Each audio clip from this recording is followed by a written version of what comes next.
Welcome back, everyone, to the Phenomenal Wrestling Podcast with your hosts, Matt and Ryan. This episode is being recorded on August 2nd, 2021, as we try to catch up on the last few weeks of wrestling. And it certainly has been an eventful few weeks, hasn't it, Ryan? Oh, it sure has. Can't wait to get into it. Oh, we might as well jump right in. Our top story of the episode, Bryan Danielson and CM Punk are in talks for AEW. As of today, I believe there are still no confirmed signings yet, but with how long these rumors have been going on without word from AEW to quash them, it's kind of on them at this point if this all turns out to be a big bowl of nothing. Word seems to be that All Out on September 5th is when Punk will be making his debut if he signs, and that Danielson will debut not long after that for the New York show, which will be on September 22nd. Perhaps Punk will make an appearance on the Chicago episode of Rampage, which will be August 20th. But again, it's all rumors and speculations at this point. Now, Tony Khan has said in the past that he did want CM Punk to join AEW from the start, and Punk did have talks with him at that time, but he ended up going to Fox instead for their WWE Adjacent Analysis show, WWE Backstage. Who knows what's changed for Punk since then? Probably the fact that Backstage got canceled. And, he's still certainly one of the biggest names in wrestling for a while there. Arguably still is, but it's also really a mystery what he really wants. What do you think about that? Well, I think it's a slam dunk for both sides, especially when you look at Punk. I mean, Punk, even when he was in WWE, was seen as very anti-WWE. He challenged authority, and you could say that AEW is doing that in the sense that they're challenging the WWE, right, for supremacy in the wrestling market. So I think it makes total sense that CM Punk would be interested in AEW. I think it makes total sense that he'd be interested in a company where it seems like they let a lot of their wrestlers, they give them a lot of creative control. And it makes sense for Bryan Danielson as well. I mean, not to get into Bryan Danielson, but AEW seems to be a company that's focused more on wrestling than WWE might be, which might be more about spectacle and, the glitz and glamour of professional wrestling and what money can buy. So I think it makes total sense for both of these wrestlers to join AEW, but especially Punk for me. I think that I think he's going to come at Rampage, to be honest. I think it just makes too much sense not to. I mean, it would be a good advertisement for the pay-per-view that's coming up not long after that. And they do want to get Rampage off to a strong start. You don't want to start an hour-long show that's already credited to be the B show. Right. You want that to go smoothly, and the ratings on the Wednesday, when they moved from Wednesday to Friday, didn't have a lot of encouragement there. Right, so that is definitely the kind of publicity stunt you want to do. But to get to Danielson for a bit, he's actually, for me at least, a lot easier to get a handle on. He's not getting any younger, and he still has some goals he wants to accomplish while his body is still holding up. And AEW's open door policy with talent, as well as the working relationship with New Japan, makes it a perfect fit for him. Even if he doesn't wrestle all that much, he's definitely bringing a lot of attention to the company, and, he can perhaps get the younger guys over. Taz has done a lot of things for his guys. Matt Hardy's faction has its moments, and even if Darby didn't need Sting's help to be a superstar, he's definitely been helpful to his rise. So I can definitely see Danielson filling that kind of role. But the thing is, I don't know, I look at Danielson and I unequivocally can say that he is a good thing, where Punk, on the other hand, he's just too much of a mystery for me. I jumped into wrestling around 2018. I'm probably going to mention that on every episode at this point. So that's way after, maybe not way, but that was definitely after the era of Punk, and more closely the era of Daniel Bryan. I actually went back and watched some of the Daniel Bryan stuff. So I got Daniel Bryan a lot more than I got CM Punk. But even just looking at his decisions recently, as I said, he was asked at the ground floor level to join this company, and it wasn't like anything's really changed other than its popularity. Everyone knew from the start this was a disruptor. It had the talent, and it was going to be maybe not better alternative, but the more wrestling-centric alternative to what the WWE was offering, and he didn't go with it. Now, look, he doesn't have to be the messiah of wrestling. He doesn't have to be the greatest champion of the little guy out there. He can do whatever he wants, and if he's happy just taking, just picking, he did the WWE backstage job. I don't have any problem with that if he wanted to somewhat, not even mend relationships, but just kind of have an avenue to just kind of poke at them in that way. That's fine, but I don't know. I just don't feel he himself is living up to the hype that perhaps is unfairly put upon him. Like, he's been out of the WWE for years now. What has he done for wrestling since then? I mean, that's a great point. And I think that kind of, to me, is the distinction between Punk and Danielson, where, Bryan Danielson seems to live and breathe, wrestling. He loves wrestling. He fought for the years that he was retired to get back into wrestling, to get back into the business that he loves. Punk, to me, seems like somebody who was burned out from it, somebody who, made it to the top, accomplished most of his goals. He's always said not main eventing WrestleMania is, a huge miss for him. And he puts a lot of blame on other people for that, I think. And I think some of that's fair and some of that's not. I think he's somebody who was kind of jaded by the way that WWE treated him, according to himself, towards the end, where he was wrestling, with a staph infection, and there's still the video evidence on YouTube of that. Yeah. I think he was burned out. I think he was jaded, and I think he just wanted to walk away for a while. I think the backstage thing was a way to dip his toes back in and kind of reestablish some kind of link with WWE, but he doesn't really have to play nice with WWE anymore, and I think that's a big part for him. And, if there's one thing that's not going to fit with the AEW style at this point, it is jadedness and cynicism. Like, there's really no cynicism in AEW. They will occasionally, rarely, and usually only the heels take pot shots at WWE.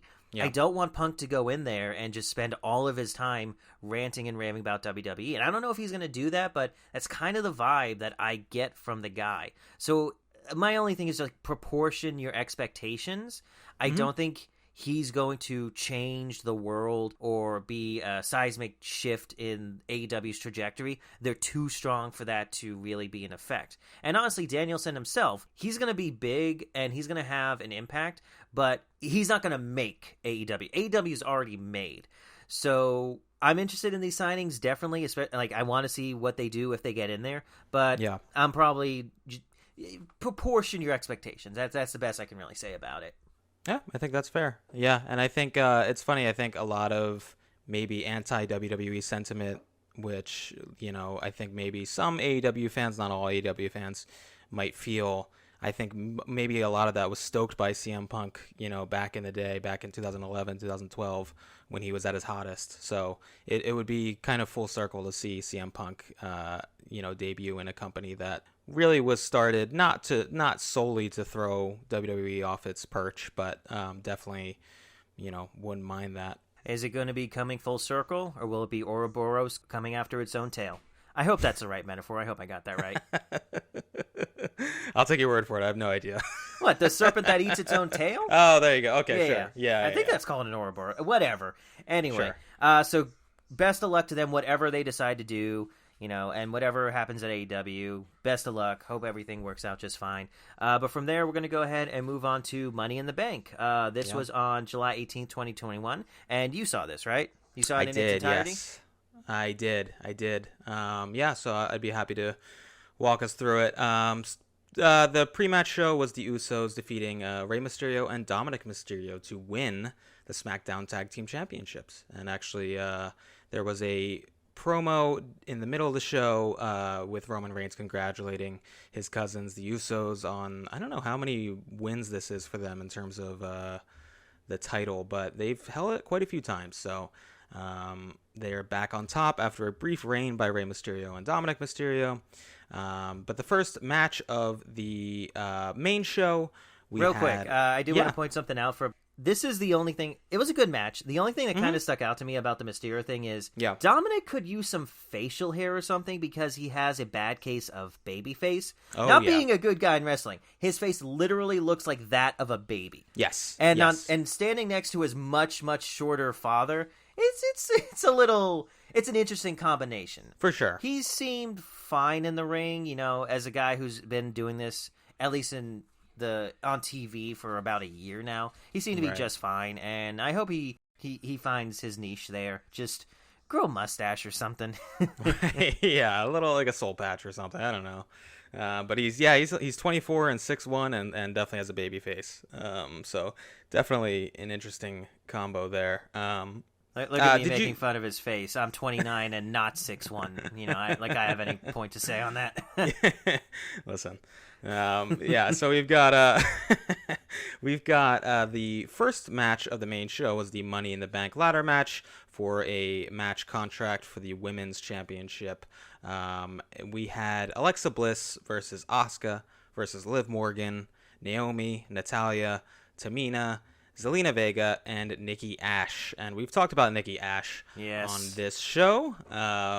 They're going into this match. I had my pick was Alexa, and I think they, during the match, did their best to try to make it clear that Alexa is possessed by something. Not sure what still. I guess something the Fiend. Oh, my Alexa's going off. Wow. That always happens. She heard you. About Miss Bliss, yeah. But they buried her under some ladders, and that was kind of it from Miss Bliss. I like her look. She's got a very good look, and I even like the entrance. The crowd seems to be into at least that far of her gimmick. It was a smart move starting off the main show with her entrance. I thought the crowd was very into it, and she got a great reaction. But they did the 6-woman spot with the ladder, and Nikki Ash climbed up over top. Can't remember who she climbed over, but everyone. She certainly climbed. Yeah, that's true. But she retrieved the briefcase, and Nikki Ash was the Money in the Bank winner. What do you think about that? I don't know. Here's the problem I'm having with Nikki Ash. They want her to be a babyface, and they gave her the contract, so it seems like they want her to be an underdog that people cheer for. Dismiss at first, she proves herself, eventually she wins over. The problem is, she didn't actually win that match from her own skills and her own abilities. That victory was inconsequential to that. She sneaks in between the rest of them while they're brawling, so she didn't do anything really to win. It was not her victory, it was everyone else's loss. And I don't know, are people into that kind of thing? I want my baby faces to succeed. Yeah. She did have a good spot with a dive, but this was the scariest spot in the match, probably. Oh yeah. Okay, so when you dive off a ladder, me, Mr. Physics over here. When you dive off a ladder, you want to usually go in the direction of the steps. You don't want to go perpendicular, because at least when you're in the direction of the steps, the way that it's shaped, the triangle shape, kind of gives some grounding to it, so that when you push off, it has some resistance. It's going to stay on the ground. When you do it perpendicular, there's nothing to really hold the ladder in place, so any momentum you get pushing off of it is going to get cut in half, pushing the ladder away. So she just barely made that jump. It was pretty scary seeing that, but she seems to be okay, and that was like the one moment of the match. But overall, I did like what I saw this match. A lot of people, like everyone, got their moment to shine. Naomi, has she ever become champ? Yes, she has. Okay, because it feels like the crowd was really behind her in this match. Yeah, I think it's because she has a great entrance. Oh, she does. Feel the glow. Yeah. Yes, I love it. Zelina Vega, she just kind of did nothing. I didn't feel like she did a whole lot there. Maybe I skimmed most of it, so I could have just skipped over it. Didn't feel much from Zelina Vega. I don't know what Liv Morgan's deal is at the moment. Not sure what her whole story or gimmick is, but I don't watch the show much. She seems like she seems to be a copy of Alexa Bliss at this point. Right. Which, honestly, Liv Morgan was kind of doing what Alexa Bliss was doing before she was doing it when she was in the Riot Squad. Right. I miss the Riot Squad so much. Yeah, Riot Squad was great. But yes, I did miss the first time I missed that scary ladder spot, but definitely saw it on the replay. And with Zelina, they did do that kind of possession thing between Alexa and Zelina. That's right. That was her big moment where Alexa Bliss did that vampire charm thing on her. Yes, and that seemed to be the big moment for her. But yeah, Nikki Ash winning the Women's Money in the Bank, which, if you watched Raw the next night, did not last very long. Did she cash in her contract? She cashed in and pinned Charlotte after Rhea Ripley beat her up. And so right. She is the women's champion. Again, she through no evidence of her ability. Is she the champion? Yeah. All right. It's funny because we talked about CM Punk, her winning Money in the Bank and cashing in. CM Punk did the same thing in 2008 on Edge, and he seemed like a very unlikely world champion. So maybe Nikki Ash will have a drop the mic moment. We'll see. Doubt it, but we'll see. So that was the women's Money in the Bank. Next, we had a match for the Raw Tag Team Championship between AJ Styles and Omos, the champions, against the Viking Raiders. How do you like the Viking Raiders, Matt? I'm not feeling them. Yeah. I preferred Heavy Machinery. They kind of seem like trying to be Heavy Machinery, But nah, Heavy Machinery was much better. Yeah, I gotta give them credit for they're very athletic big guys. Yeah. But against when you're facing against AJ Styles and Omos, who has been pretty impressive in his limited run, I would say. He's not gonna do a moonsault, but he can run people over.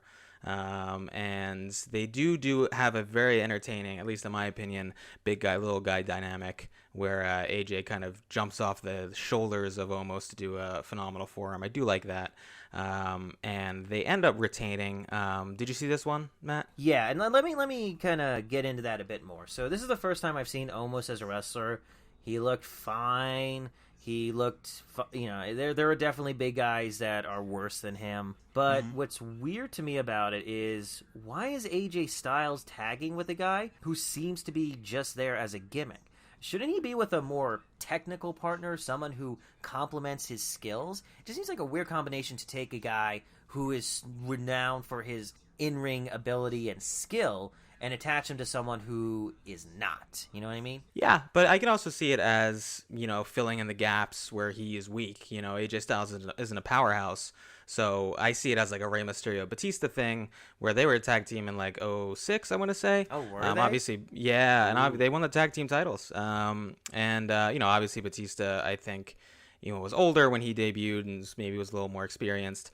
But I see it as a similar thing where they kind of filling each other's gaps, and AJ's not as powerful as Omos, and Omos isn't as high flying as AJ, so they kind of help each other there. I'm always a sucker for a big man, little man tag team, so I think I was always gonna fall for AJ Styles and Omos. Plus, I love AJ Styles, of course. So yeah, but they defeated the Viking Raiders. Pretty good match. AJ did most of the work. He got tossed around a lot. Yeah, he got tossed around a lot. Almost had a few showcases of power. And the champions of AJ Styles and Omos end up retaining. So that was the Raw Tag Team title match. And next we had the singles match for the WWE Championship. We had champion Bobby Lashley, WWE Champion, with MVP against Kofi Kingston. And this was a glorified squash match, I would say. Kofi did not really stand a chance against Bobby Lashley. Kofi, a former champion himself. Not much of a match against Bobby Lashley, the Almighty. Oh boy, did Bobby Lashley beat him up. Any thoughts on this one? I mean, it was it wasn't super short. It wasn't like less than 5 minutes, but it wasn't much over 5 minutes. Okay, now this is one that I definitely saw all the way through. Yeah. I can't say that I dislike this match. In the context of Kofi Kingston no longer being a main event guy, and from what I understand to be weeks of giving this guy quite a bit of spotlight, yeah, it's a shame that WWE is still completely unable to find something for Kofi Kingston, and that he gets thrown at Bobby Lashley like this. But if you're trying to build up Bobby Lashley as a terrifying threat, this match does just that, and I think both of them do good work in here. Even if Kofi is set up to be the stooge, he knows how to sell and makes Bobby look all the more menacing in the process. And I remember Bobby Lashley when I was watching wrestling, and he seems to be much better now than he was back then. So, I don't know. It's the right match at the right time, at least for Bobby Lashley, but it still stings that the way that Kofi just gets jobbed out like this. Yeah, and I think, any kind of negative feeling I have towards this match just comes from me liking Kofi Kingston, obviously, and, everybody likes Kofi Kingston, wants to see him succeed, but I think it makes sense for Bobby, at this point in both of their careers, at this point where Bobby Lashley's, they're trying to establish him as a dominant champion, almost a new Brock, I would argue. I think it makes sense to kind of, unfortunately, job Kofi out to Bobby Lashley, like you said. I think it does make sense, and like I said, any negative feeling I have about it is just because Kofi rocks and seems like a great guy. So, it stinks to, he earned his paycheck with his selling. I would definitely. Say. Yeah, not much else to talk about in this match. I mean, it was a 7.5 minute match. It honestly seemed like shorter than that, but most of it was just Bobby Lashley beating up Kofi Kingston. So we can move on to the Raw Women's Championship match, where Rhea Ripley, the champion, faced off against Charlotte Flair. And this was a good match. If I recall correctly, it was a great match. And actually, they shut down the chants Yeah, the for crowd Becky wasn't Lynch. into it at first. Yeah, and Charlotte and Rhea Ripley certainly shut down those fans, and they were chanting "This is awesome" by the end, which I thought was a great feat. It was an awesome match, and Charlotte actually won by submission for her, I think, 400th title reign. But it really was a great match, even if I wasn't super thrilled with the results. I don't dislike Charlotte as much as a lot of people do, but I think Rhea Ripley should have been given a little run with it. What do you think? I mean, I definitely love Charlotte Flair. She was one of the first women's wrestlers in WWE I attached to. It was like her and Asuka. That first match they have at WrestleMania, that was amazing. I love that match. Yeah, not much to say about this from me. I'm not overly invested in Rhea Ripley, so I can't really say whether this was a good move for her or if, Charlotte just getting another title run is the better option here. It's the ending, though, that I kind of have a few things to talk about. That natural selection that Charlotte did at the end, that looked pretty brutal. I don't know if that's how it's supposed to look, but it really did look like Rhea bashed her head right into the mat for that one. But then Rhea gets her revenge or whatever, like a minute later. There's this spot where she's on the ground and she grabs Charlotte in this like sitting suplex, which is pretty cool. But her head came within like a hair's breadth away from hitting that bottom turnbuckle. That would have been rough on her neck if she landed that. But yeah, I mean, I've definitely seen Charlotte have some brutal matches. I think it was at the Evolution pay-per-view where she and Becky had that last woman standing match. Absolutely amazing. I love that. This wasn't quite at that level, but they definitely proved that they got some guts there. So, yeah, I mean, she still needs like 10, 6, whatever, how many more title runs to match her father's record, which is, I guess, the most important thing. So that's why she won. But, yeah, I was impressed with both of them here. And let's see what happens next with them. Yeah, and worth noting that Rhea Ripley is still only 24 years old, so she'll have plenty of. Is she? Wow, yes. She definitely carries herself as someone like with a lot more experience than that. Oh yeah, yep. She's already, I mean, wrestling Charlotte in a pay-per-view match and putting on one of the best matches of the night. It's pretty great. So she'll have plenty of run with the title, but yeah. So now we move on to another pay-per-view namesake match. We've got the men's Money in the Bank ladder match. Before you get into it, let me just start here. Before the match begins, who is this Rick Boogs guy? Is he like an unfrozen 80s rock god, just fell into a crevice one day in 1988 and just got thawed out this year? Yeah, that guy is amazing. I love that guy. Yeah, but I think it's also worth noting that I didn't get to see it because of Peacock. Oh, did they mess it up for you? They went a solid 15 minutes, I would say. Oh, no. I had to watch it later when I guess everything got fixed. Oh, live was a nightmare. It was arguably Kevin Owens came out first, and you could hear slices of the crowd just losing it. But you couldn't hear the whole thing because of the technical issues on Peacock, and if you checked Twitter at the time or Reddit or anything, people were not happy, and I thought it was just me, and turns out no, it was everybody. So the match, I think, picked up partway through, so missed most of the entrances, if not all of the entrances. So that was a bummer. You want to see the first entrances back for a lot of these wrestlers. But that was not to be the case. Wow, so I guess I saw more of this than you did. Yeah, I missed all the entrances. So, so it was, again, just to recap, it was Drew McIntyre, Big E, John Morrison, Kevin Owens, King Nakamura, Ricochet, Riddle, and Seth Rollins for the World Championship contract. This was a great ladder match. But this was a one where, are we sure all of these guys don't actually just want to get retired? Oh, yeah. It was certainly a lot of these spots were risky. I mean, Kevin Owens, starting with Kevin Owens doing his classic, I'm going to take a slam onto the hardest parts of the ladder. The narrow side of it.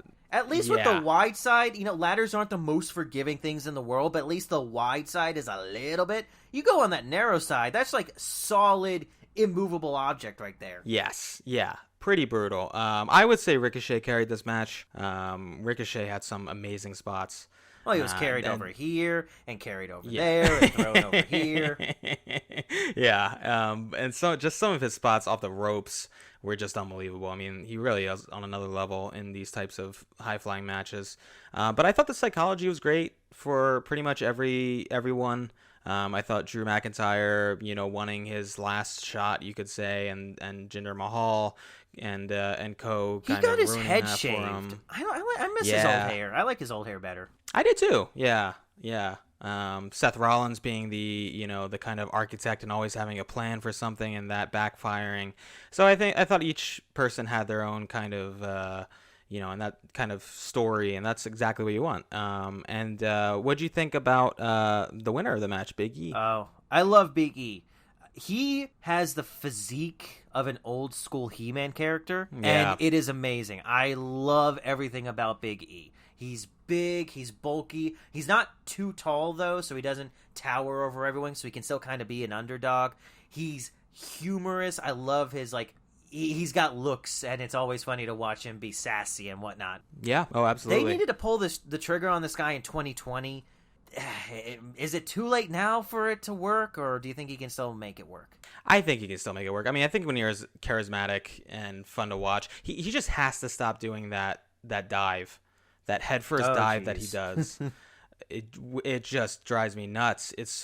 Looks so dangerous. I really wish he would stop doing that. But anyway, Big E, I do agree they should have pulled the trigger on him in 2020. I think he was red hot right after they split him from the New Day for the first time.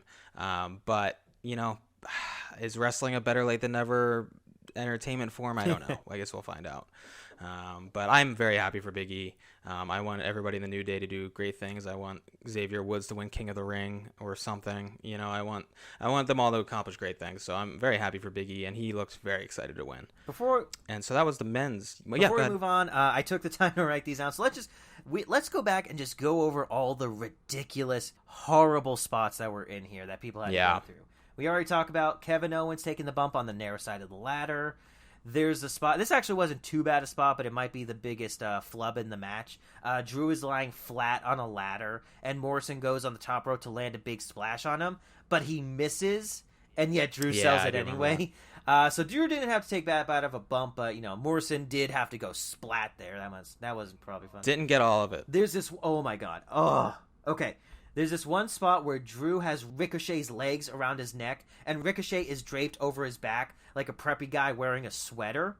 He then flips Ricochet over his head, and the dude lands with all of that force into a propped-up ladder. Oh my god, that must have hurt. So reverse Alabama Slam. Hardcore Holly special. Woof, that was rough. I can't.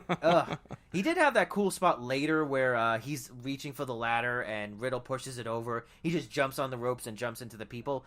Thankfully, they caught him on that one. Considering everything else people bumped for in this match, I'm glad they didn't just let him drop on his butt in that one. Yep, that's for sure. Drew eats a bunch of chair shots from Jinder Mahal and his crew. That must not have been fun, but you know what? Considering everything else, that probably wasn't too bad. What was it? Ricochet eats a powerbomb from Kevin Owens, and I think he might have landed on his neck and not his back in that one. Yeah, that wasn't too great. What was it? This is probably the worst one. There's a lot of bad ones. You can argue which one is worse, but this may be the worst one. Kevin Owens eats a powerbomb over the ropes and into the ladder bridge below, breaking it. What is with this Kevin Owens guy? I like him too much for him to keep doing this stuff. He shows up in ladder matches in a not the best way. it's always something with that guy, just jumping off signs and all that. Ugh. And God forbid Sami Zayn is in the match too, because Sami Zayn will just absolutely destroy Kevin Owens. They'll destroy each other in a ladder match. It's hard to watch sometimes, but luckily Sami wasn't there for this one. But yeah, that was a particularly tough. And then spot. there was the finish of the match. I don't know. This one, it looked rough, but it also looked like something where maybe it wasn't so rough on the guys.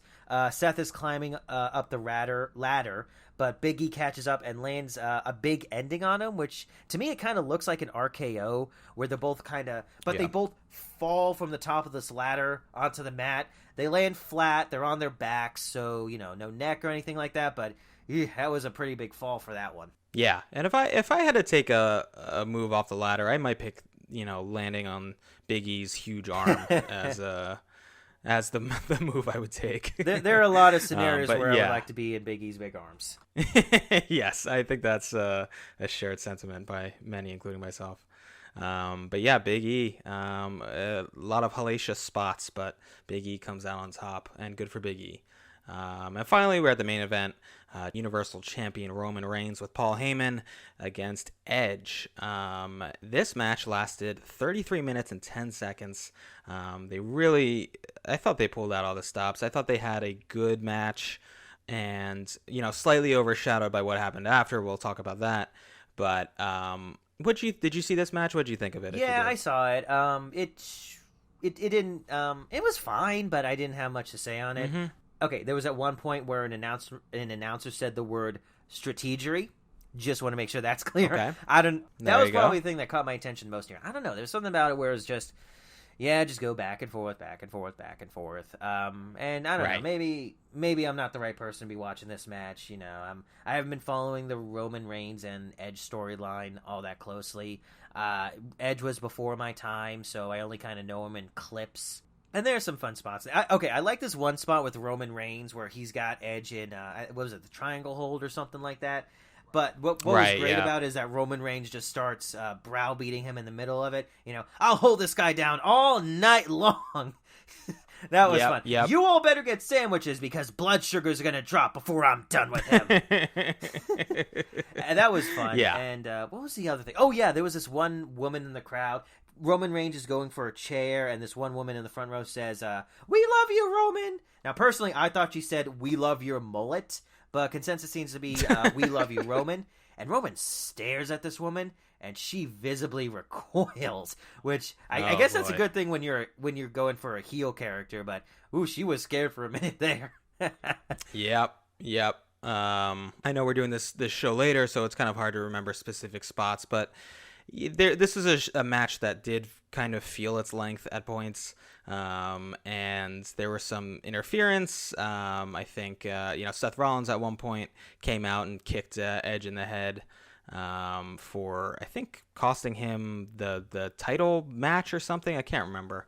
There's some reason he kicked Edge. I think it was. But he sure I don't know. kicked Okay, Edge. maybe there is a backstory to it that I'm not aware of, but he definitely was very upset about not winning Money in the Bank and wanted something that would guarantee him a title shot. So if he took out Edge for Roman owes him. Right. Yeah. No, I think that plays into it big time. I think that's probably what's at play here. Other than that, there was one thing I didn't particularly like, kind of a pet peeve of mine, but I think this is more of the babyface heel dynamic. At one point, Edge makes sure that Roman doesn't get counted out. I don't know. If a babyface won a match like this via countout, would the crowd really be that upset? I mean, that's how Rocky won in Rocky 2. True. That's true, but in the rules, you can't win the title via countout. So. Oh, really? I thought it was only a DQ. Yeah. It only DQ or count out. You can't win the title. I rescind my my objection to that because it was like when a babyface does that. Yeah, when a babyface does that and then loses, the babyface doesn't. Oh yeah, that's stupid. Too good on that. But if he couldn't have gotten the title off of a count out, fine, sure, whatever. Yeah. But Roman Reigns ends up winning. Edge and Seth Rollins brawl to the back. Edge kind of goes after Seth. Roman takes the mic and says, "Now the whole world can acknowledge me." End of show. Just kidding. John Cena comes out. John Cena, who hasn't been seen ever, but also hasn't been seen since WrestleMania 36 in April of 2020. He made his return. He somehow found his way out of the Demons, the Fiend's Phantom Zone. Yeah, exactly, right. I had forgotten about that until someone said it online, and I was like, "Oh, right." But John Cena with one of the loudest pops I've heard in some time. even, when there are crowds, obviously. Definitely the loudest pop in the last year, almost by default.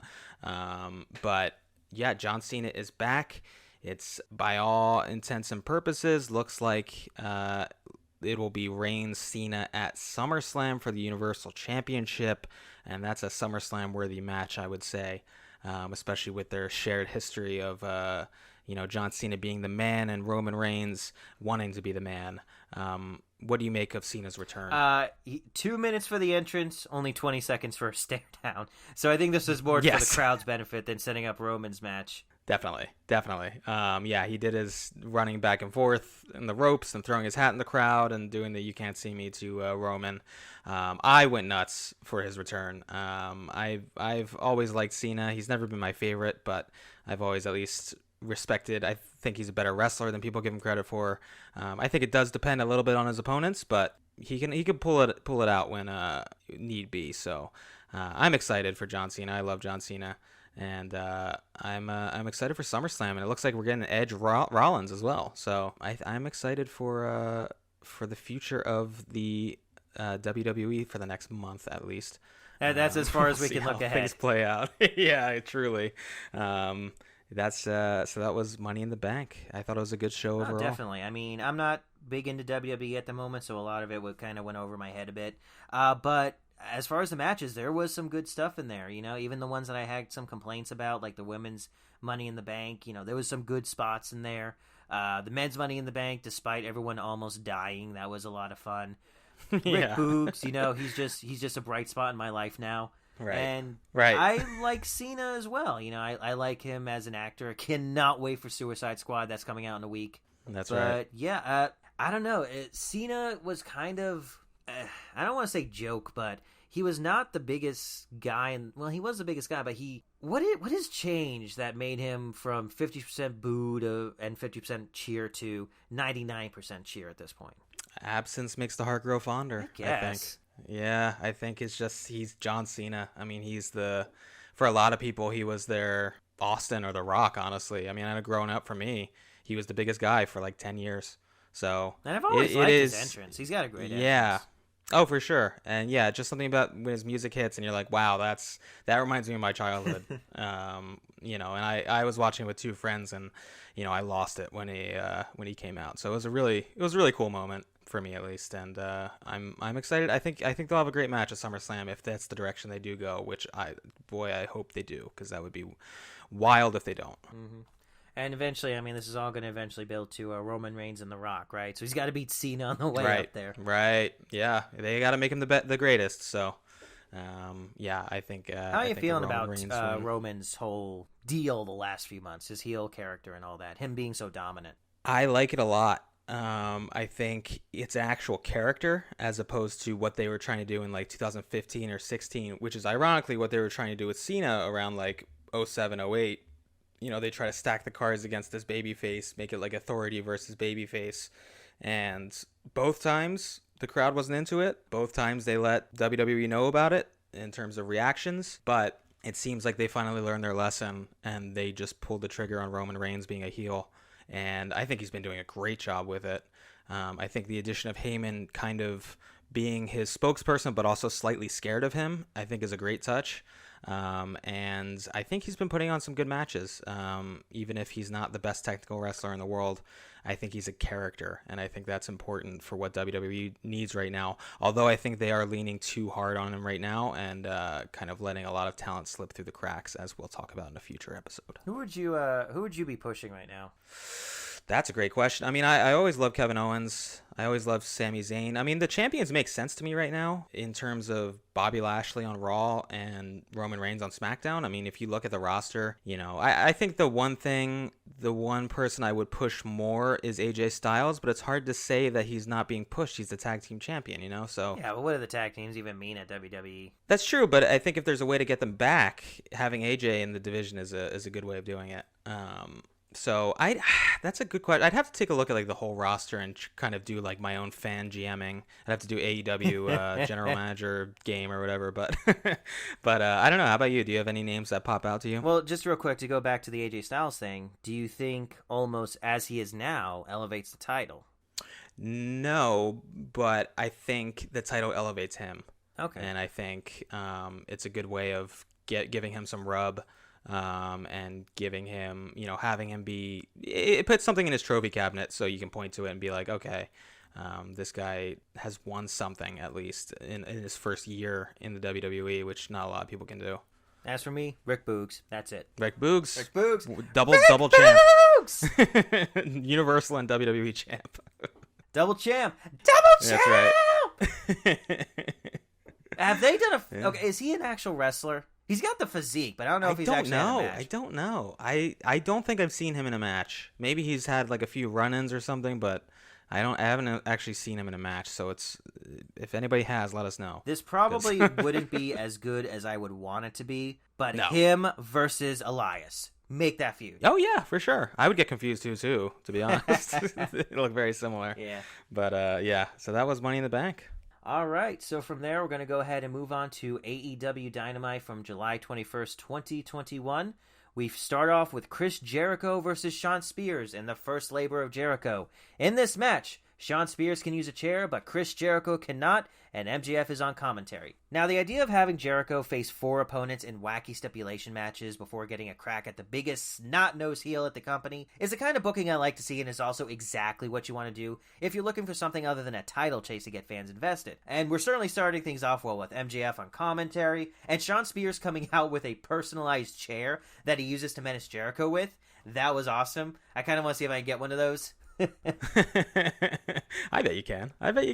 But it's not long before Jericho gets it away from him and starts a strong lead. Jericho starts this match off by putting up his dukes like he's going to box Spears. I don't know. Did that look a little bit weird to you? Just Jericho just kind of yeah. Something about it was weird. I can't put my finger on it. But I think especially because wasn't last week, didn't they jab a chair into his arm? So it's like if you're gonna start off, when you want to do like a hold or something, not punch with your arm that's kind of broken. Yeah, exactly. I don't know. But in any case, Jericho's got a lead. But he tries this springboard forearm smash when Spears surprises him with a chair to the face. So that's pretty much how the match goes. Jericho gets some momentum, but then Spears would stop him in his tracks with either a big move or another chair shot, which kept the crowd on edge as they pop big every time Jericho got control and booed whenever Spears got his momentum back. And Spears looked good in this. He didn't look like a chump with a chair. He actually got off some good moves here. I thought he was great. At some point, Spears wedges a chair into one of the corners with the intent of throwing Jericho into it, but Jericho manages to fight back and put Spears into the walls of Jericho. Just moments before Spears starts tapping out, Tully gets on the apron and distracts Ref Aubrey, so she doesn't see the submission. We get the visual confirmation there, but the ref doesn't see it, so Sammy comes down to yank him off the apron. At that point, though, Spears has managed to crawl away and hits him with a chair. He does this thing where he sets him up on his shoulder and then puts the chair on top of it. Looked a bit too complicated for what he was trying to get away with. It was a little too cute. Yeah. But Jericho gets out of it, and he throws Spears into the chair that he set up in the corner. Oh, the irony! The chair that he set up turned out to be his own undoing, and Spears bounces off of it and eats a Judas effect from Jericho. Gets a 3 count, he wins. First labor done. Good job, Jericho. Solid match to start out the show with, and the gimmick definitely added to it. Especially for the crowd, who reacted to every chair shot with a chorus of boos, and exploded every time that Jericho got a comeback. What did you think? Maybe I'm in the minority on the gimmick of the match, but the fact that Shawn Spears couldn't beat Chris Jericho when he's not allowed to use a chair, and Shawn Spears is, just kind of made Shawn Spears look like a chump to me. I thought it was a good match. And maybe I'm overthinking it, but I don't know. If you have a chair and you're allowed to use it and the other guy isn't, you should win 100 times out of 100 in wrestling. It's just like, I think it just should have been Shawn Spears versus Chris Jericho. I think I would have been fine if Chris Jericho just won cleanly over Shawn Spears, no gimmick involved. But I get why they did the gimmick. I get that Shawn Spears thing. I don't know. I go back and forth on it. Overall, I like the match. And if I don't think about it too much, I don't mind it. I only argue like that. I feel like that could have been the case if Spears didn't get some good moves in, because he definitely got some moves in without the chair. So that definitely shows that he is competent, at least in that regard. If he was just a goon with a chair, it wouldn't be as interesting. But They gave him enough to make him look formidable, even if he didn't really have a chance against Jericho. He's the first one on the totem pole. He's the Glass Joe of the tower here. Yeah, no, that's fair. And one thing about Jericho, I mean, he's definitely slowed down a step from, even when I was watching 10 years ago. It makes sense. Time makes fools of us all. But then he'll pull out an avalanche hurricane run off the top rope, and you're like, oh, okay, it's Chris Jericho still. He's still really good. So props to Chris Jericho for that. And as soon as the match is over, MJF comes to the ramp to congratulate Jericho on his victory, but to also admonish him for letting Sammy come to the rescue. Because of this blatant interference, ignoring the fact that Tully interfered, he has declared that Jericho cannot have anyone else come out during any more of his labors, or else the deal is off. I'm not sure if he can make changes like this since they already signed a contract, but in any case, MJF also announces the next challenge for Jericho, which will be...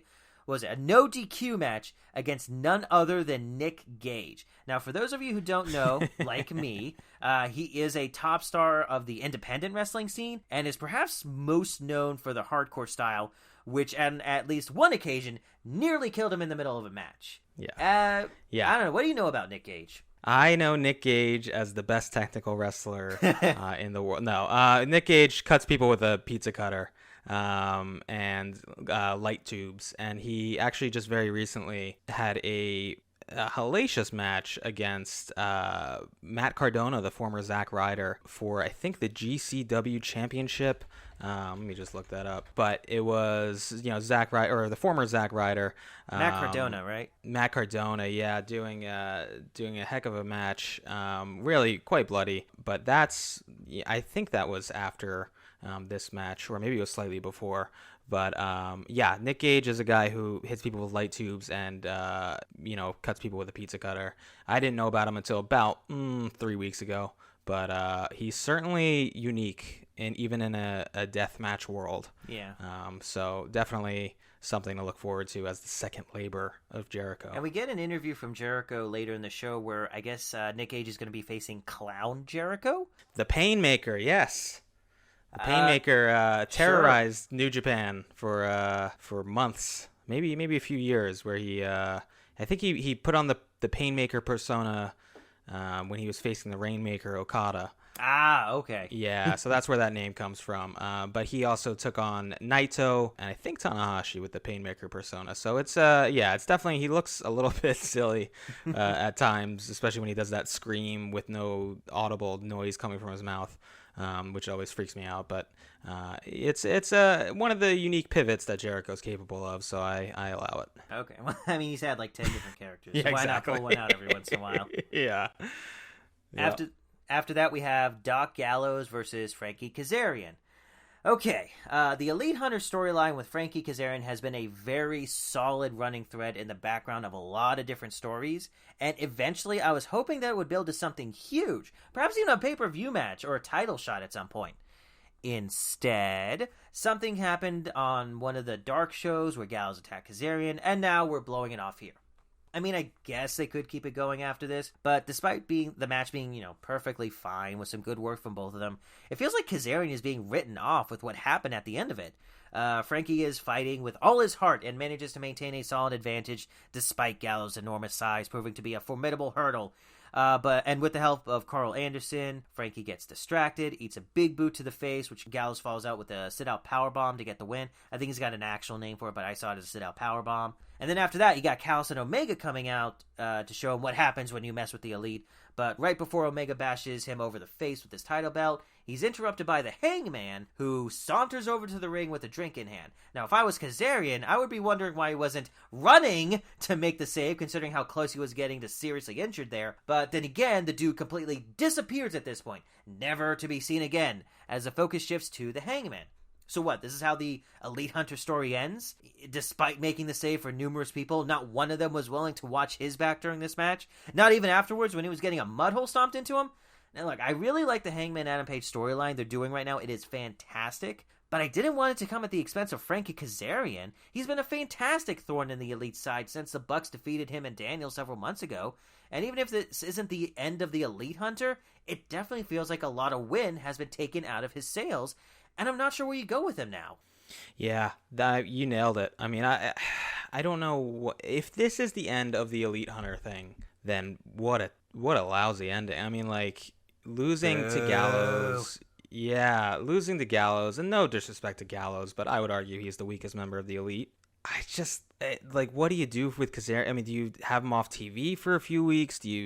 And he comes back with a vengeance at an important moment? Like, I don't know what you do with him at this point. He just lost to Gallows. Like, he's been established as the Elite Hunter, and he just lost to the lowest member of the Elite. So it's like, what do you do with this guy now? And I get they're trying, the ultimate story. So you'd think is Hangman Page, right? Hangman Page. That's who's going to take down Kenny Omega. It's not going to be Kazarian. But like you said, the build to Hangman Page against Kenny seemed to come at the expense of Kazarian and his Elite Hunter arc. So I'm pretty down on this if nothing happens with Kazarian from this point on. Once again, Kazarian is the most underappreciated, fantastic wrestler and he always out will there. be, apparently. So.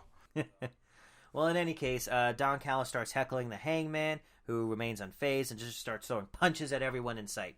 As soon as the brawling starts, the Dark Order run out to make the save, which they didn't do for Kazarian. Nope. And even John Silver gets in on the action as he, Reynolds, and Hangman land a bunch of moves on Carl Anderson before ending with the Buckshot Lariat. I hope Silver is fully healed at this point, but it was awesome to see him in the ring again, and the crowd was obviously into him immediately. He's one of the biggest stars to come out of the pandemic era. Yeah, for sure.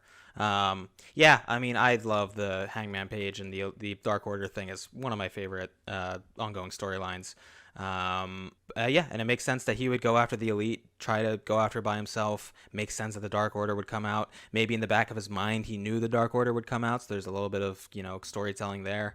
I thought this was great. Again, just why did it have to come at the expense of Kazarian? I don't know. Why did you do this to him? I know. So I thought it was a good move having the faces get the advantage as the Elite kind of retreated. And can I just say something about Kenny Omega? The way his appearance right now is just on another level. Just going full 2005 Triple H is such a funny move. Is that what he's doing? I think it is. I think whether it's explicit or whether it's implicit, I think he is really... I mean, the handlebar into the mustache is the ultimate Triple H look to me, so I think it's hilarious and really, really is a heel move. Props to Kenny Omega for just walking outside looking like that and every week. He has to go out in public like that because he can't just shave it off and grow it back. Exactly. So, I'm really into the storyline. Kazarian, come back stronger, please. Please. Also, the Magic Killer, I hate that move. I think it looks kind of dumb. Yeah, I don't think it doesn't look impactful to me. It's just kind of Gallows just flips the guy. What is Anderson even doing? Anyway. he's standing and he's making it look good. He's tossing his feet, and that's about it. There you go. Tossing the guy's feet. There you go. Well, after that, we cut to the back where Dasha Gonzalez is showing Brian Cage a video that Team Taz cut earlier that day to get his reaction. Apparently, we're using TV time for reaction videos. But in any case, Team Taz are gloating about their big win over former member Brian Cage, and they're going to have a big in-ring celebration next week, and Brian Cage is looking forward to crushing it. Seems like a pretty obvious trap to me, but hopefully Cage has something up his sleeve other than just running in and throwing punches. This is probably the most... Strong. Yeah, exactly. I mean, if he throws punches, they're going to be big punches, but... Yeah, exactly. They might be ready for that, is all I'm saying. I think this is the most I've heard Brian Cage speak, even though he didn't say all that much. It's just me, or does he sound a bit like John DiMaggio? He's got a higher register. He's got a raspy voice, but a bit of a higher register than I expected. Yeah, I haven't heard him talk many times. And I kind of felt similarly, but sometimes that's more intimidating. Like Brock has a very high register, and he scares me. So I don't know. Maybe it can be used to his advantage somehow. But he's also got Paul Heyman, and Paul Heyman has one of the most golden voices in all of wrestling. That's the way true. He says Brock Lesnar. Yeah. Brock doesn't have to say anything after that. Yeah, Brock Lesnar. There you go. Yeah. After that, we had Darby Allin versus Wheeler Yuta. With Darby accompanying... Well, Darby is being accompanied by Sting, and Yuta is being accompanied by Orange Cassidy.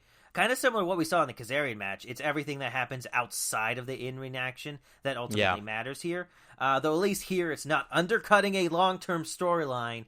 And, the in-ring action is still good if ultimately secondary. Darby, incidentally, is doing a pretty good job considering he's got his rib taped up, which I would call lucky, frankly, considering the ridiculous nonsense he pulled on that coffin match. Jesus.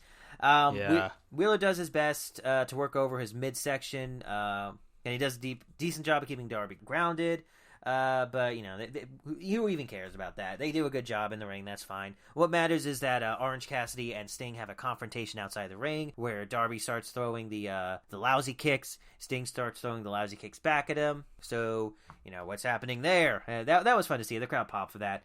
And then after the match is over, the Blade comes out with his brass knuckles. Boom! Punches Orange Cassidy right in the head. So, everything that happened outside was more important, but yeah, it was fine. It moved some stuff forward. It had some decent action there. Perfectly fine for me. Yeah, I like the look of Wheeler Yuta. I think he's a fine wrestler, too, and I think he's only going to get better. I don't really get with him with Best Friends. Really? He seems like a fit to me. Where do you think he fits better?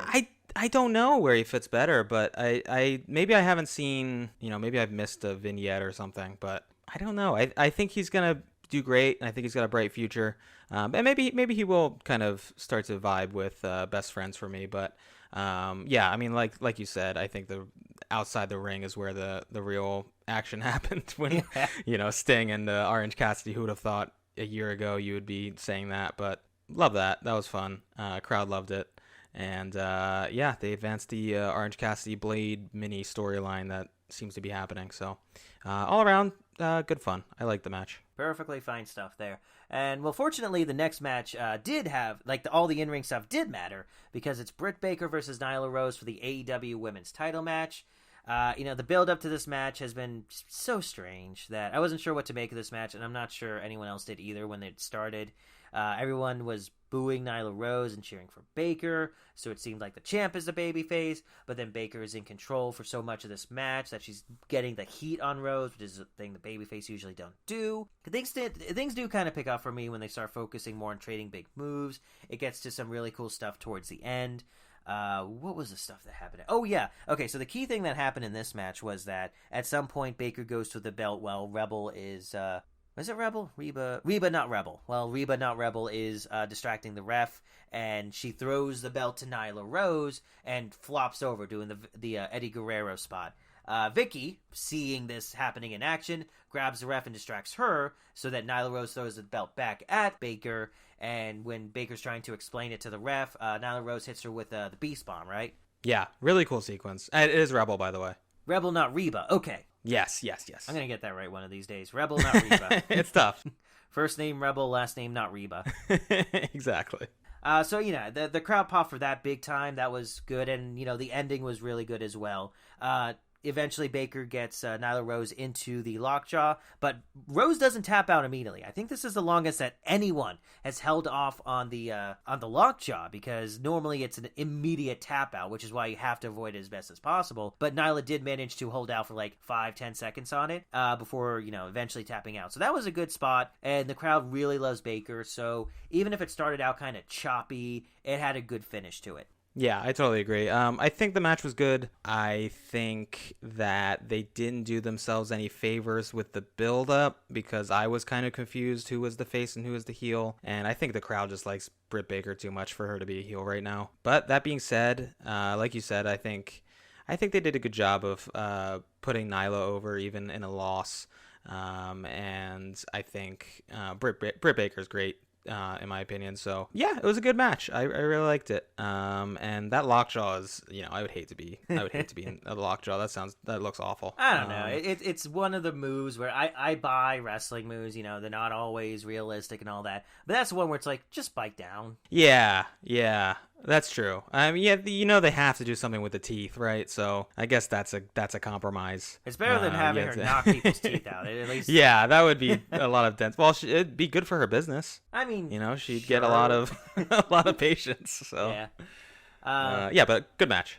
Unfortunately, though, we can't just leave it there, because it turns out that Baker got injured during this match. It seems that she broke her wrist during the Death Valley driver spot, so she's going to be out of action for a bit. I made a joke about this on one of our first podcasts, that Baker might be worried about getting back in the ring with Nyla. And yeah, I can't believe it myself. It actually happened. I watched the footage again of the Death Valley driver spot. Baker has her hands crossed on Nyla's side, and it looks like Nyla landed more on her side than on her back when she dropped down for the move. So she might have crushed it then. Ugh. I don't know. If you're supposed to go flat on your back for that, or if you kind of roll to your side or on your back as you go from side to back, But I don't know. In any case, it looked like something was wrong because Baker rubs her wrist after she goes down. Still, this is pretty early in the match, and she used it for the rest of it, so hopefully it's not too bad of an injury. But yeah, that's such a shame that happened right now of all times. It's worse for Baker, but you got to kind of feel sorry for Rose there, who has been trying so hard recently. But yeah, stuff like this still happens, and it's not really anyone's fault. It's just a slight turn in the rotation. Yeah, wrestling. It's all wrestling. Yeah. After that, we had an FTR and Proud and Powerful press conference that, I don't know, I found it kind of boring. What did you think? Excited for the match. Didn't care much for this. Pretty standard stuff. Doing much for me. Yeah, I got nothing for it really. So let's go ahead and move on. Tony Schiavone is in the ring and calls out Andrade El Idolo to speak to the AEW crowd and to call out Death Triangle. Before he gets to that, he has this big announcement. Andrade's got some sort of corporate stooge with him holding a clipboard. He shows it to Tony, and the guy sells it beautifully. Tony is just, ooh, about what he sees on the paper. Yeah. And then he calls out, and it is Chavo Guerrero, who's going to be Andrade's consultant. They didn't use the word manager, but whatever. He's going to be out there. And this guy comes out to thunderous applause from the audience. If you didn't know, like I didn't, he is the nephew of Eddie Guerrero, who had worked for WWE for quite some time, and then bounced around a few promotions and having a long run at Lucha Underground. Now, before we go any further, I have a confession to make. You've heard of the, the Mandela effect?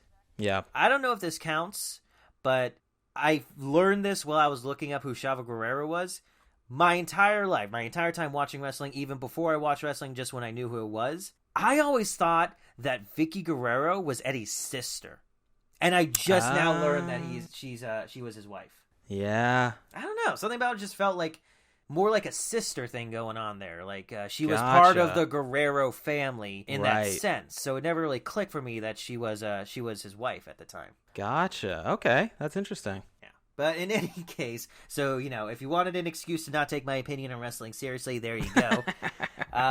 And Chavo, he has a better grasp of English than Andrade, which will definitely help with the promos. But he doesn't seem to be on the same page as Andrade, at least in this first promo, as Chavo comes off as sincerely excited to be here rather than too cool to care, which is Andrade's thing at the moment.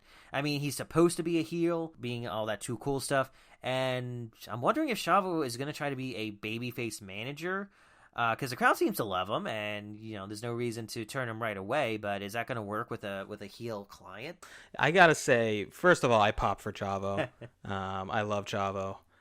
He was a big part of my wrestling childhood for sure. That being said, I think you're right. He's got a kind of like, I don't know. I kind of viewed it as like a fake politeness almost. He had a few snide comments mostly towards Pac that I thought were good.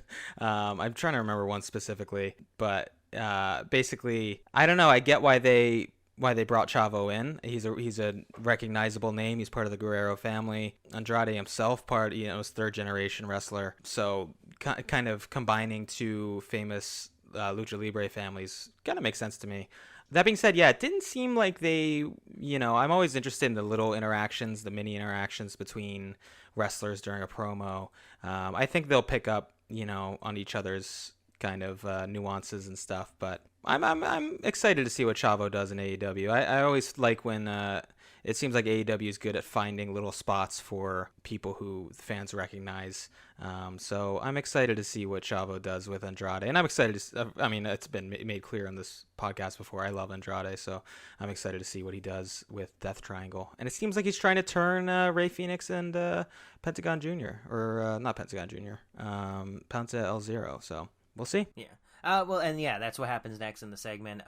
Death Triangle come out from, Andrade's calling them out, and Death Triangle come out to meet him. They bicker back and forth for a bit. But what I found kind of interesting about this is that even though, and this is kind of a testament to what wrestling is, even though part of the segment, part of the promo was in Spanish, it's quite amazing just how well everything gets across, even for non-Spanish speakers. I was thinking that too. That was really interesting. Like, you got people speaking pure Spanish in here, but it still gets across what is going on. And Rey Fenix doing some pantomime to the side, that was fun too. But basically, yeah, as you said, Andrade wants Rey and Penta to drop Pac and work for him. An offer they unequivocally refuse, and a brawl threatens to break out before the refs run down to cool everyone's heads. Andrade is starting to get a bit of momentum here, and while Chavo didn't seem like, the perfect fit, at least not yet, I am interested to see where all this is going. I'm not familiar with Chavo's condition. Is he in any condition, I guess, to wrestle? Yeah, I think he can go. Okay. I think he can go. I don't think he is. Maybe he hasn't wrestled in a little bit, like maybe a year or two or a few years, but I think he could still go. Well, after that, we get a recap of some sort of brawl that happens between Hardy Family Office and Jurassic Express. That's going to lead to a match next week. I kind of doubted this feud would end with Matt Hardy getting pinned, but my big question is, they showed clips of the brawl. Who was that guy that was hanging out with Private Party? Did you see that? There was a third Private Party guy? No, I didn't see that. When they were walking up the ramp, it was Mark Quinn and Isaiah Cassidy, and a third guy who I didn't recognize. That was interesting. Must have missed that. Yeah. I don't know. It's probably answered on Dark. And you know what? I'm going to take a quick pause here. When I'm going to the gym, yes, please hold your applause there. I was watching AEW Elevation. We spoke a few weeks ago about Matt Sydal all of a sudden becoming the number 5 contender on the show. In Elevation, they actually did make that a storyline. So I'll rescind my complaints about that a little bit, but there you go. It was a segment between Kenny Omega and Matt Sydal. You couldn't show us a minute of that on TV. I don't know. Right. But yeah, it seems like Elevation is advancing stuff there, so I will do my best to keep up with it. But, that was episode 1 of Elevation, and I still haven't finished that one yet, so it's going to be a while for me to catch up on it. Yeah. But moving on, we have next Orange Cassidy versus The Blade. Now, things definitely start off a little bit weird in the match, as there is a question as to whether Cassidy will be well enough to face the Blade after taking that brass knuckle punch early in the show. But for some reason, the Blade is just assuming that he won and is asking the ref to raise his hand, even while Cassidy's music is playing and he's walking down the ramp? What was that about? So did he walk down the ramp? Because I looked up and he just kind of was there. I assumed he came out of the crowd. Oh, well, maybe that was it. But even so, when you hear the music playing, you gotta assume that the guy's there somewhere, right? Yeah, that's true. I mean, maybe it's just a dumb heel being a dumb heel. But, it's especially dumb in this case. That was all weird, but eventually the match goes underway, and it's a good one, all things considered. The Blade definitely fights like a cowardly heel as he feigns a knee injury in the corner almost immediately, and of course, while Ref Remsburg is holding back Cassie, Blade runs up and kicks him in the face. Jim Ross has an interesting comment here. Apparently, Allie the Bunny is a part-time orthopedic surgeon? Okay, wow. To start off with, why is this the first time I'm hearing about this, and why have they done a dentist versus surgeon match with Baker yet? They're saving it. They must be. Okay. Well, more importantly, though, how can someone be a part-time surgeon? I'll be honest, I'm not sure I'd want to go under the knife with someone who only does this kind of work in their spare time and on weekends. Yeah, I definitely don't want somebody who runs the risk of being rusty. Yeah. Performing my surgery. That doesn't sound great to me. But you know what? I don't know. Maybe she's got the natural touch. Who knows? She's got the healing touch from that. That's right. Yeah, that's right. Video game, whatever it was, Trauma Center. She just draws a star and everything slows down. Exactly. That must be it. That's what I hope it is, at least. Well, as far as the match itself, pretty good stuff. The Blade eats a Sundog Millionaire early, and then okay. Here's the one part I probably didn't like. What was it? The Blade ends up dropping Cassidy on the top turnbuckle with the gut-wrench powerbomb. I mean, that's the kind of powerbomb that Darby Allin would have taken. That looked pretty brutal. Yeah, I do distinctly remember that. But it at least adds to the story as Cassidy sells his back for the rest of the match, which gives Blade some room to build some heat until Cassidy gets his comeback with a big top rope splash and a swinging DDT. The Bunny tries to cause a distraction, but Chris Statlander comes out from the back to stop her. See, that's what someone should have done with Kazarian. That's right. But despite the save from Statlander, The Blade might still have this in the bag with Cassidy's back injury preventing him from getting the beach break, which allows him to land, what was it? Oh, a corkscrew tombstone for a 2 count. Ooh, those are always risky. Yeah, that was gnarly. But Cassidy refuses to stay down, so Buddy manages to toss the brass knucks to the Blade so he can finish him off. What was it? And then Cassidy, he manages to like dodge a punch from there and lands an orange punch to get the win for the match. Not done with the Blade, however, Cassidy gets a brass knuckles for himself and lands one more orange punch after the match is over to send a strong message and most likely ending this feud.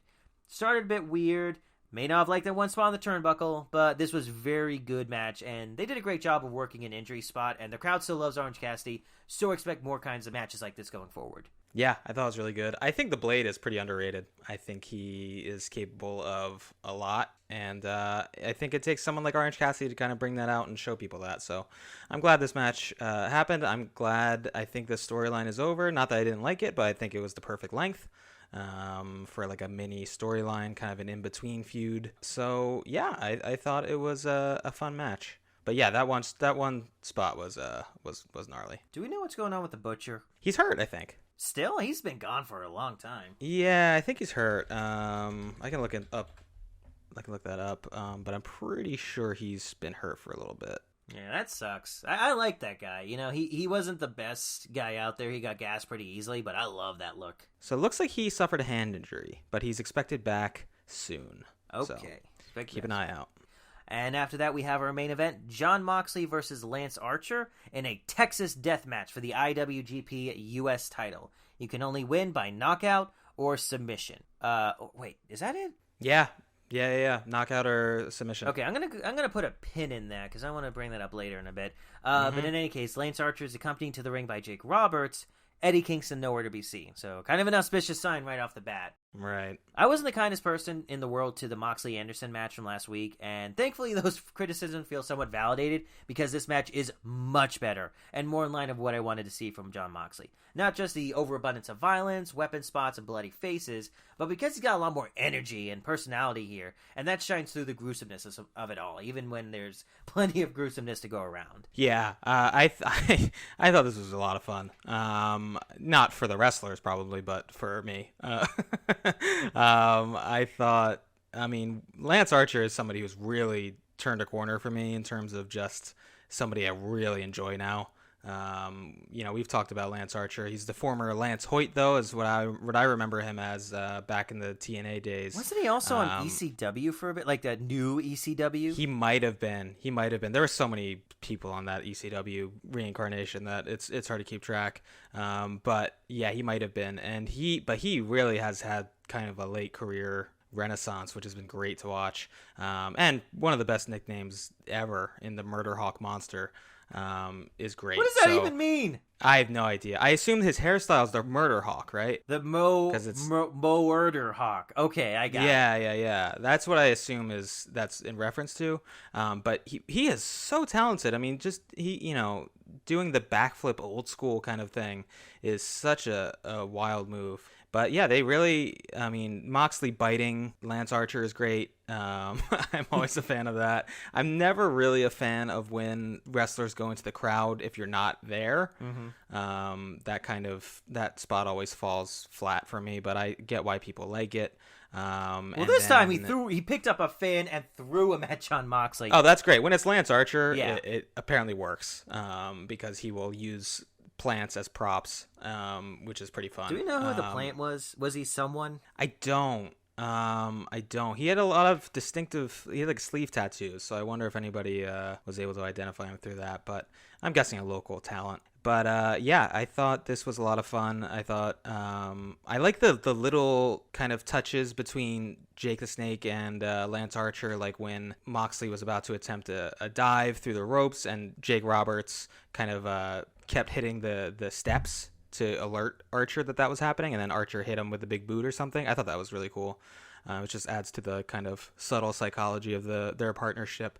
But yeah, I thought this was a lot of fun. And Moxley and the fork. That fork. Moxley with that fork. Wow. Yeah, the fork was rough. That was tough to watch, and it didn't even look like they were. You can kind of tell when someone's palming it. It didn't really look like that. It looked like he was actually getting on. So, yeah, that was tough, and it was a lot of fun. Did we talk about the ending yet and who won? Not yet. Archer gets his vengeance for the fork with what happens at the end. There's 2 tables out on the outside. Moxley gets a bunch of barbed wire boards to put on them and tries to, I guess, paradigm shift him through the tables. Right. But Archer manages to get up and choke slams him into the barbed wire. And Moxley stays down for a 10 count, winning Archer the match and making him the new IWGP US champion. To get back to that pin I was talking about earlier, is that a knockout? I thought that would be a count out. I think it's kind of like a last man standing match where it's the ref counts to 10. Okay. So I think that's what that was. Okay. Well, in any case, the ref agreed that Lance Archer won that match, and he celebrates in the ring for a bit before some guy named Hikuleo from New Japan gives him a stare down as the episode comes to a close. So we're going to be seeing that next week. Great match. I love Lance Archer when he's allowed to be the Murder Hawk, and he did some great stuff in here. I didn't notice there was any weird spots or anything like that. No, it was pretty smooth all the way through. I'm pretty sure they did the spot that maybe more than any other spot makes me cringe, which is when they set up 2 chairs. Back first, like back against back, essentially. So it's just the 2 tops of the chair forming and then a wedge. And then they slammed I think Moxley got it. Right into the spine. It's his second match back after having a kid, and he's still doing this stuff. Yeah, and so I assume they gave the belt to Archer because he has to then travel around with it because it is still a New Japan belt. So, right. Makes sense to have Moxley want to stay stateside while he has is raising a child. So. All right. Well, I mean, overall, that was another solid episode of AEW's big run of shows following their return to the road. It's probably about as good as last week's show, though, where the promos were fantastic and the matches were a bit underwhelming last week. This one had a better balance between the two.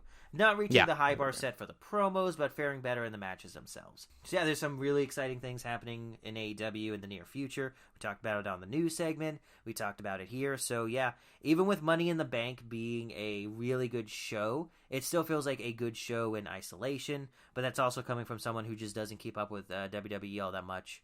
What do you think? We are spoiled as wrestling fans. A New Japan match ended AEW. That's pretty cool.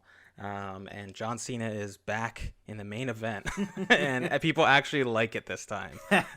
So I think it's a cool time to be a wrestling fan, even if it's the world might be falling apart around us. I mean, if there's one thing that's still working these days, Jesus. All right. Yeah. And anyway, that will do it for another episode of the Phenomenal Wrestling Podcast. If you'd like to send us some questions, go ahead and message me on Twitter at @_superdude92. We'll be setting up an official email address at some point, but if we get some questions in, we can do that towards the end of each episode. And until next time, keep watching wrestling and keep being phenomenal. Take care.